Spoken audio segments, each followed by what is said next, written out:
A ver, metámonos de lleno en esto.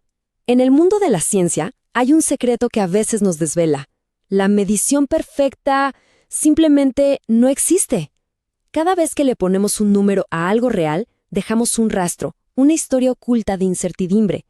Hoy nos convertimos en detectives para seguir esa pista. Y la pregunta que da inicio a nuestro caso es esta.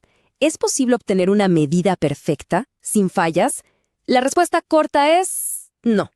La respuesta larga, bueno, esa es la que vamos a investigar juntos, porque entender el por qué es la clave para hacer ciencia de verdad. Primero lo primero, aclaremos un punto crucial. En este mundo, la palabra error no es sinónimo de me equivoqué o de un descuido. Para nada. Se refiere a esa discrepancia inevitable, esa pequeña brecha entre el valor verdadero de algo y el número que nos da nuestro instrumento. Nuestro trabajo como investigadores no es eliminarlo por completo, que es imposible, sino entenderlo y medirlo.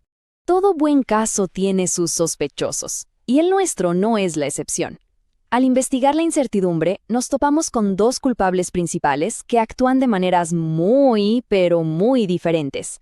Así que vamos a ver el perfil de cada uno.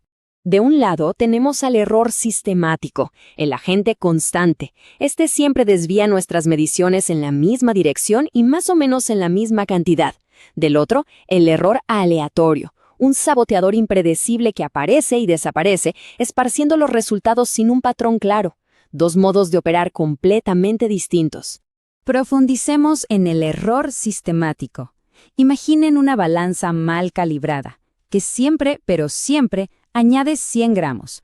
No importa cuántas veces se pese un objeto, el resultado va a estar 100 gramos por encima del valor real. Es un error de diseño, del equipo. Predecible, sí, pero muy peligroso si no nos damos cuenta. Ahora, el error aleatorio. Este es más escurridizo. Pensemos en una corriente de aire casi invisible al usar una balanza muy sensible, un ligero cambio de temperatura o incluso pequeñas vibraciones en el piso. Son factores que no podemos controlar y que hacen que las mediciones varíen, que bailen un poquito cada vez. Aquí están algunos de sus cómplices más comunes. Los errores sistemáticos casi siempre vienen de instrumentos defectuosos o, claro, mal calibrados. Los aleatorios de cambios en el entorno. Y luego está el factor humano, como el famoso error de paralaje. Esto pasa cuando se lee un instrumento de aguja, como un velocímetro, desde un ángulo en lugar de hacerlo de frente. La posición de la aguja parece cambiar y altera la lectura. Un simple error de perspectiva que puede desviar toda una investigación. Para resolver este caso, necesitamos entender la escena del crimen, y eso significa diferenciar dos conceptos que a menudo se confunden, precisión y exactitud. Ojo, no son lo mismo, y la diferencia es una pista clave para identificar a nuestro culpable. Empecemos con el peor escenario posible. Los resultados están por todas partes y ninguno cerca del objetivo. Aquí, tanto la precisión como la exactitud son bajas. Es un caos total, una clara señal de que hay múltiples fuentes de error actuando sin control. Ahora, miren esto. Aquí vemos la huella inconfundible de un error sistemático. Todos los dardos caen juntos, muy agrupados. Eso es alta precisión. Pero están lejos del centro, lo que significa baja exactitud.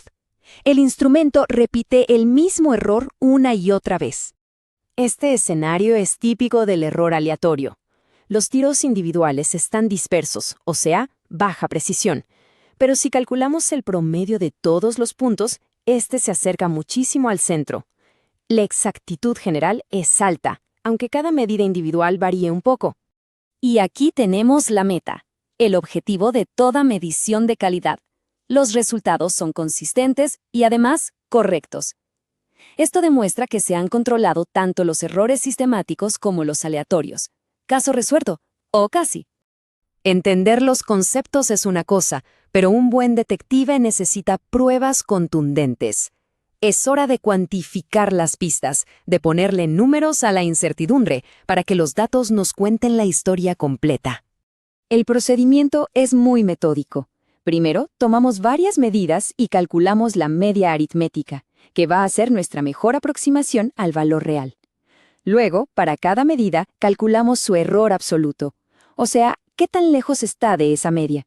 Finalmente, calculamos el error relativo para entender la magnitud de ese error en perspectiva.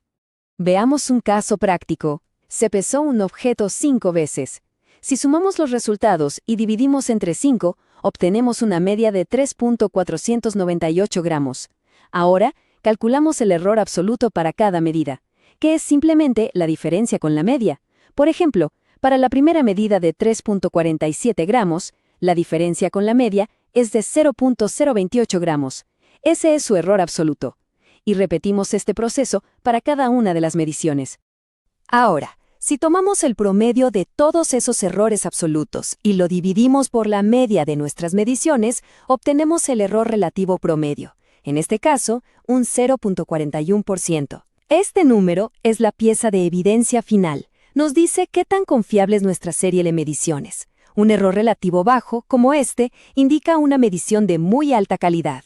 Saber identificar y cuantificar el error es solo la mitad del trabajo. Un verdadero profesional sabe cómo combatirlo. Vamos a ver las contramedidas que se usan para mantener a nuestros sospechosos bajo control. El kit de herramientas es claro y súper efectivo. Contra los errores sistemáticos, la calibración es nuestra mejor arma. Contra los aleatorios, la estadística es nuestra aliada, repetir mediciones y promediar. Y para el factor humano, la clave es la buena técnica y, claro, el uso de tecnología que reduzca la subjetividad. Y así llegamos al final de nuestra investigación. Hemos perfilado a los culpables, analizado la escena del crimen y aprendido a minimizar su impacto. Ahora es momento de dar el veredicto final. El punto crucial es este. La meta no es la perfección inalcanzable, sino la honestidad rigurosa. Reportar una medida junto con su incertidumbre no es una señal de fracaso, sino de profesionalismo puro. Es lo que separa a un aficionado de un experto.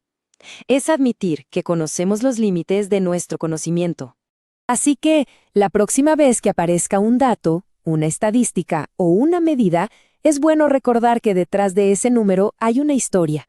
Una historia de instrumentos, de entorno y de observación. Un rastro de incertidumbre que ahora sabemos cómo investigar. El caso, en realidad, nunca se cierra del todo.